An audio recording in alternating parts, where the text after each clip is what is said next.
আমার ভাইরা, আমার বাপদিরা, আজ আপনি আমি বড় ভাগ্যবান যে আল্লাহ তাআলা আমাদেরকে কোরআন ও হাদিসের মাহফিলে, আবার পৃথিবীর সব থেকে উৎকৃষ্ট মানের জায়গা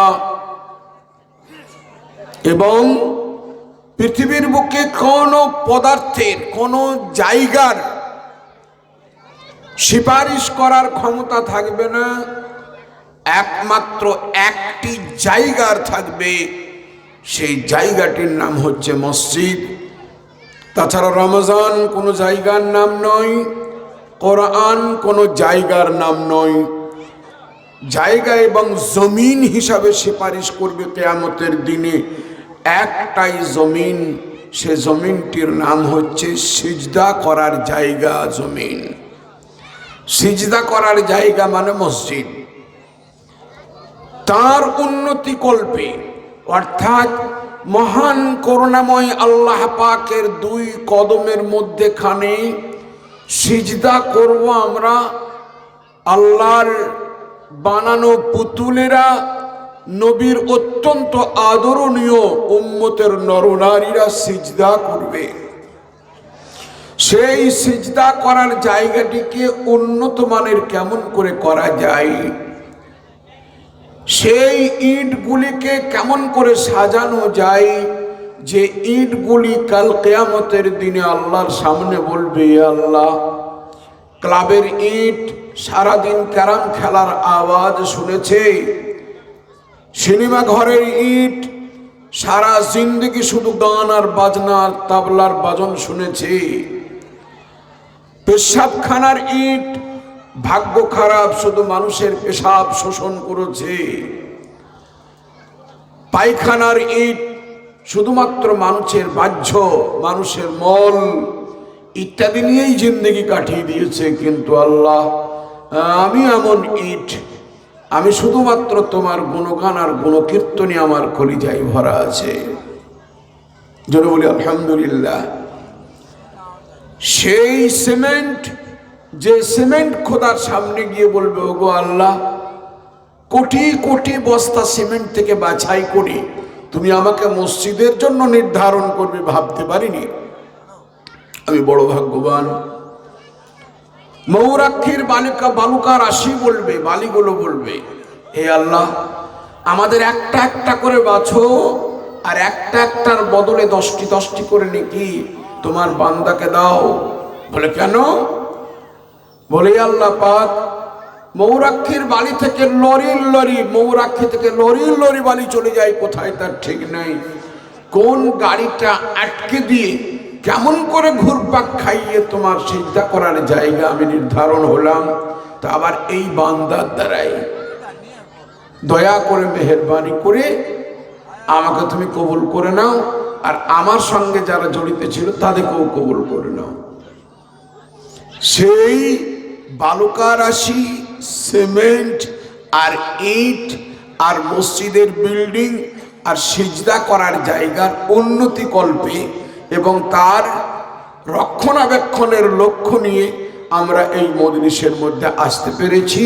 তো আমাদের মতন এখন এই টাইমে, এই মিনিটে, এই সেকেন্ডে পৃথিবীর কোনো ভাগ্যবান আমাদের সঙ্গে একই পাল্লায় সমান হতে পারে না।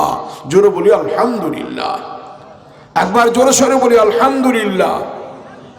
দেখুন, আপনাদের নামের সামনে বীর লেখা আছে, বীর, আবার বানানটাও বয় দীর্ঘী র, বীর। তো বীরভূম যদি হয়, বীরেদের জমিন যদি হয়, তো বীরেদের মতন আওয়াজ হওয়া দরকার। একবার জোরে বলি আলহামদুলিল্লাহ। আসলেই পারেন আপনারা, গলার আওয়াজটাকে খরচ করবেন না, বলে হুজুর আপনি একলাই খরচ করেন। জি ইনশাআল্লাহ। তো আমার সম্মানিত ভাইরা, আমার বাপদিরা, সেই মাহফিলে আল্লাহ তাআলা আমাদেরকে নিয়ে এসেছেন। আমি খুব দায়িত্বের সঙ্গে আপনাদেরকে দুটো কথা বলবো।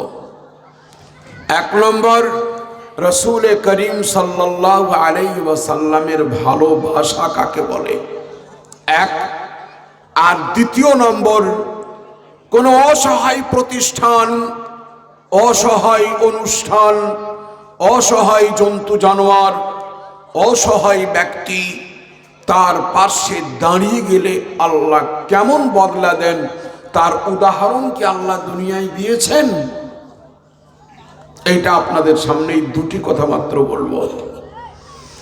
রাসূল করিম সাল্লাল্লাহু আলাইহি ওয়াসাল্লামের ভালোবাসা এবং তার মহব্বত যদি আমরা খুঁজতে যাই, আমার ভাইরা, আমার বাবদিরা,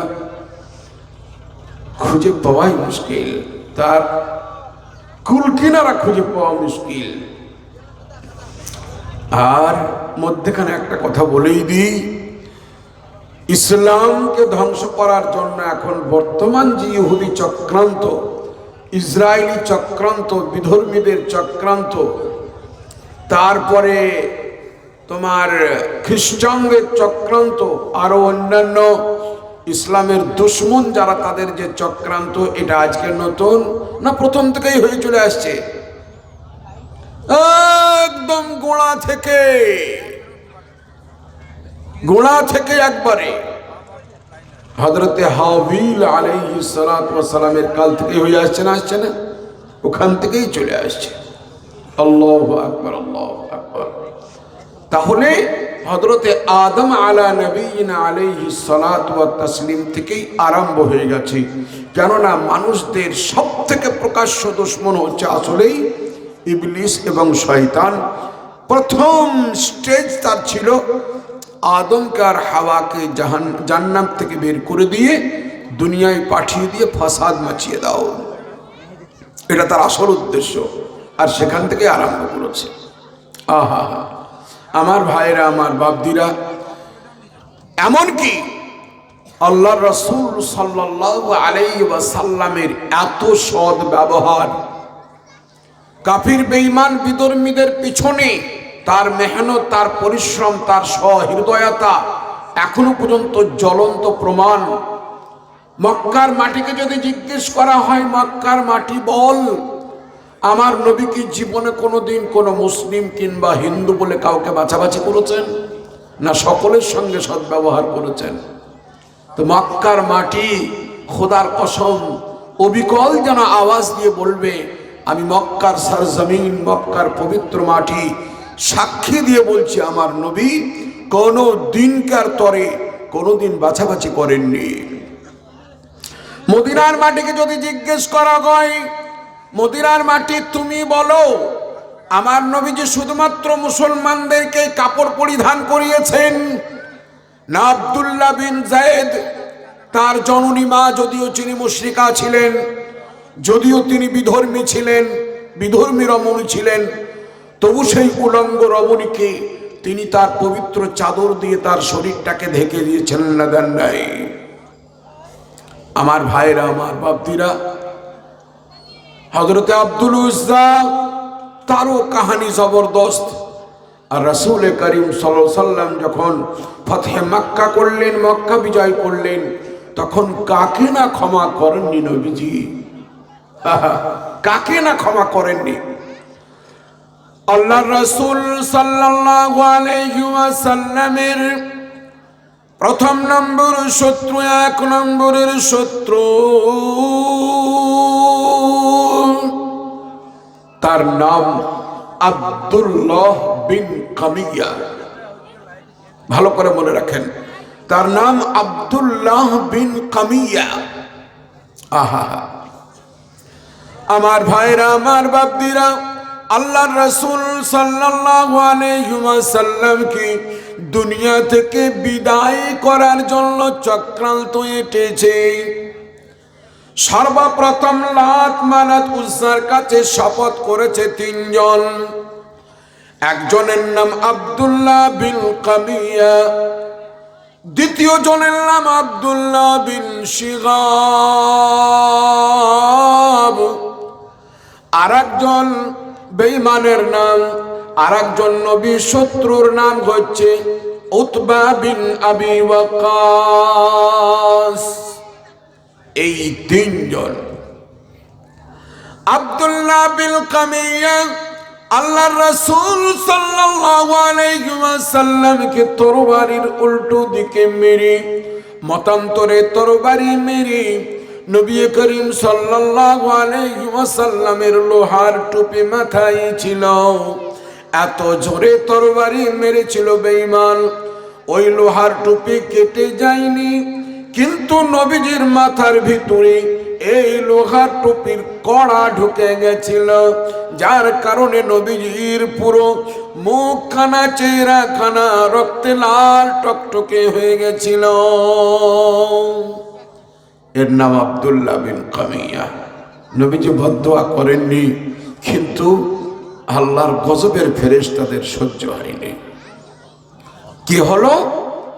আল্লাহ তাআলার নবী কষ্ট পেলেন, কষ্টের বদলা স্বরূপ মহান আল্লাহ পাক জঙ্গলের মেঢ়াকে, মেঢ়া জানেন মেঢ়া, ভেড়ার যে সবল পুরুষ, এই বড় বড় শিং, জঙ্গলের আব্দুল্লাহ বিন কামিয়াকে জঙ্গলের মেঢ়াতে ছিঁড়ে খুঁড়ে টুকরো টুকরো করে দিয়েছিলেন।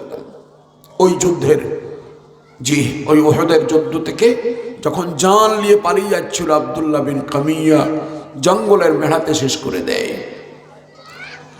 আমার ভাইরা, আমার বাপদিরা, দ্বিতীয় নম্বর বেঈমানের নাম উতবা বিন আবি ওয়াক্কাস। এই বেঈমান নবীজিকে একটি পাথর মারে দূর থেকে।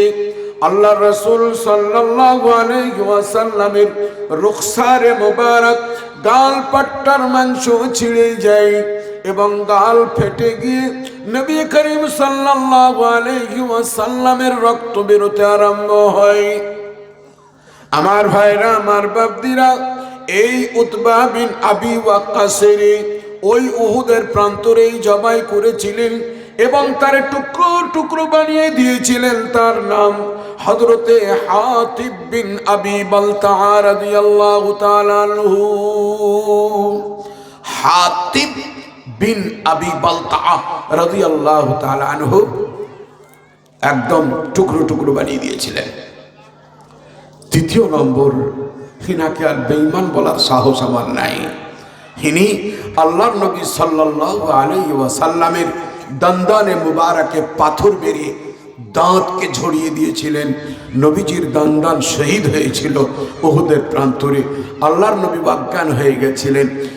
সারা পৃথিবীকে চমকে দিয়ে আল্লাহর রাসূল সাল্লাল্লাহু আলাইহি ওয়াসাল্লাম এই আব্দুল্লাহ বিন শিহাবকে বুকের সঙ্গে জড়িয়ে ধরে তার গুনাহকে ক্ষমা করে দিয়েছিলেন, তার অন্যায়কে ক্ষমা করে দিয়ে বুকের সঙ্গে জড়িয়ে ধরেছিলেন।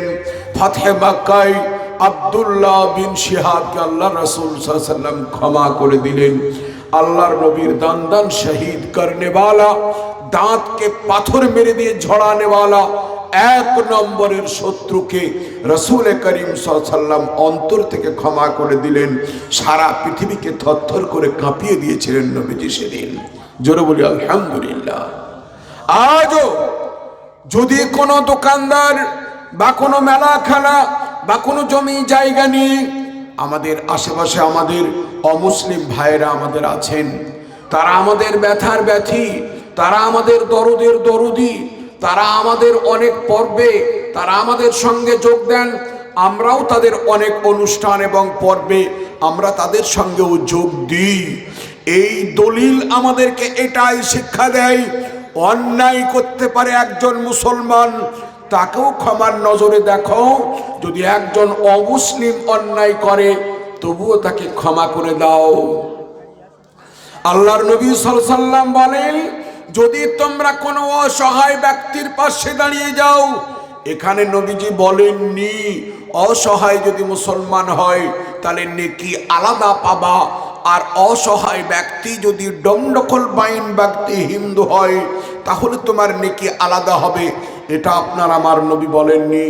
আল্লাহর নবী বলেছেন অসহায় ব্যক্তি যদি মানুষ হয়, শুধু মানুষ হয়, যদি আদিবাসী সাঁওতাল হয় তবুও আল্লাহ তাআলার কাছে তুমি পুরস্কার যা পাবে, একজন মুসলমান যদি অসহায় ব্যক্তি হয় তাকেও যদি সহযোগিতা করো একই নেকি তোমাদের দুজনার তোমাদের খাতায় লেখা হবে।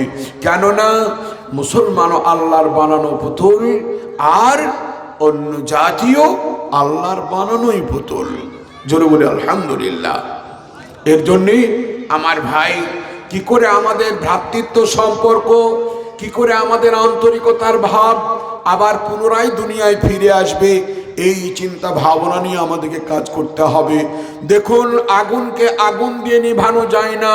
আগুনকে নেভানোর জন্য কি দরকার? পানির দরকার।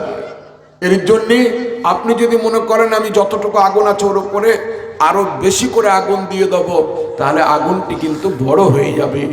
আর যদি মনে করেন পানি দিয়ে নেভাবো, তো সামান্য এক বালতি পানিতেই যত বড় আগুন হোক নিভানো সম্ভব হয়ে যায়। এর জন্য আমার ভাই, ইসলাম তো সবসময় পানি বানবারই শিক্ষা দান করে, আগুনকে আগুন দিয়ে নিভাবার শিক্ষা কোনোদিন দান করেননি, করছে না, কিয়ামত পর্যন্ত করবে না ইনশাআল্লাহ। জি, তাহলে প্রথম থেকে ইসলামকে ধ্বংস করার চক্রান্ত চলে আসছে।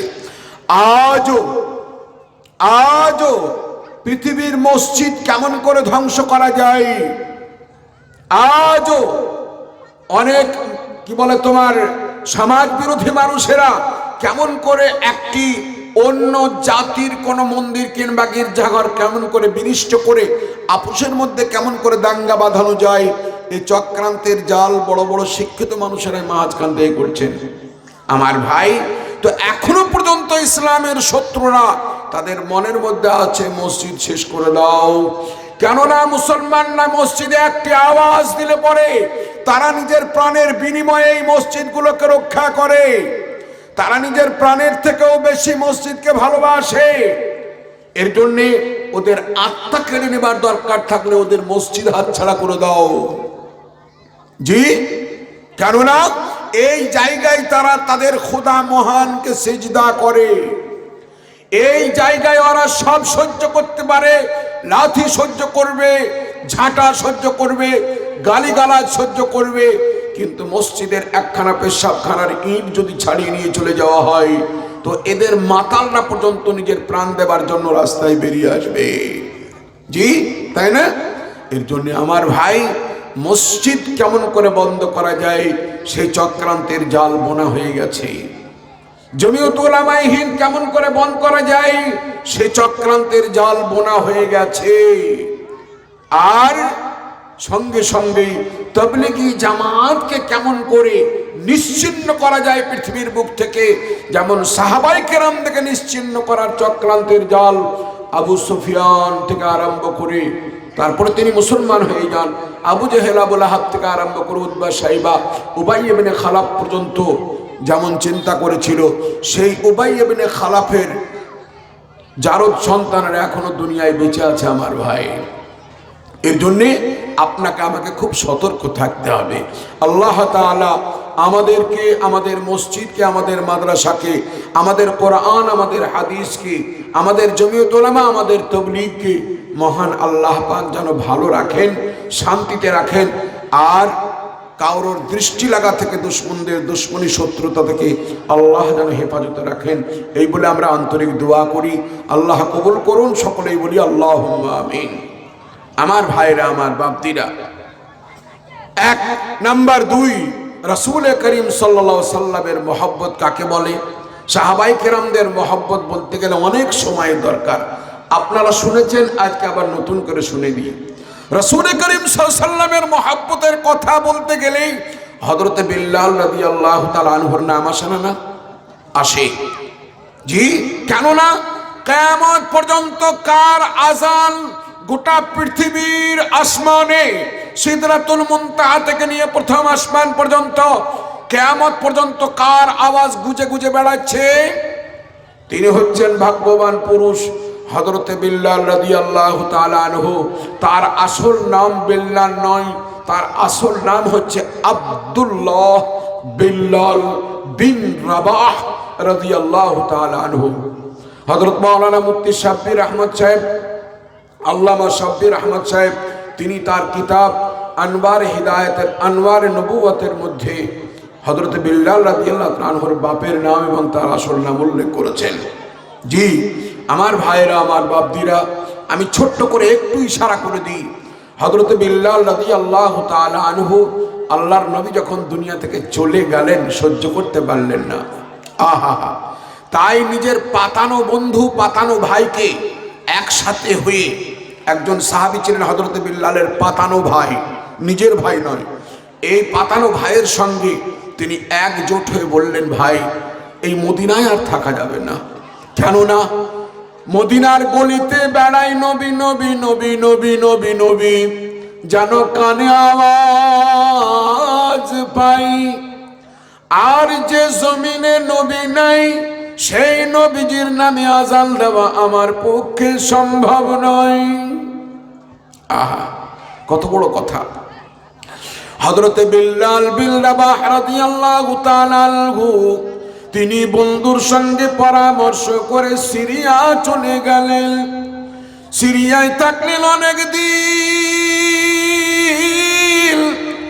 প্রায় ৮-১০ বছর যখন কেটে গেল, বরং ঐতিহাসিকরা লিখেছেন হযরতে বিল্লাল তখনও বিয়ে করেননি, সিরিয়ায় গিয়ে বিবাহ করলেন, সন্তান আদি গেল, বন্ধুর সঙ্গে সুখের সংসার গড়িয়েছেন, ভাইয়ের মতন দুজনে একসঙ্গে মিল মহব্বত করে রয়েছেন, বিয়ে শাদী হয়ে গেল, সব কিছুই হলো। আমার ভাইরা, আমার বাপদিরা, যখন 12 বছর কাছাকাছি হয়ে গেল, হযরত বিল্লাল রাদিয়াল্লাহু তাআলা আনহু একদিন ঘুমিয়ে রয়েছেন, আর ঘুমের সময় আল্লাহর নবী মুহাম্মদুর রাসূলুল্লাহ সাল্লাল্লাহু আলাইহি ওয়াসাল্লাম তিনি সিরিয়ার সরজমিনে মদিনার রওজায়ে মুবারক থেকে উঠে গিয়ে হযরত বিল্লালের কামরায় প্রবেশ করেছেন। বিল্লাল, হযরত বিল্লাল স্বপ্ন দেখছেন। বিল্লাল, হযরত বিল্লাল ঘুমের ঘোরেই মনে মনে করছেন, হায় আল্লাহ, নবীজির আওয়াজ, আল্লাহর নবী এতদিন এড়িয়ে দেওয়ার পর আজ আমার কাছে শুভাগমন করেছেন। আর আল্লাহর নবী তো, আল্লাহর নবীর রূপ ধারণ করে তো শয়তান কোনোদিন আসতে পারে না, তাহলে তো ডাইরেক্ট আল্লাহর নবী সাল্লাল্লাহু আলাইহি ওয়াসাল্লাম এসেছেন আমার স্বপ্নে। ইয়া রাসূলুল্লাহ, আপনি? হে আমার বিল্লাল,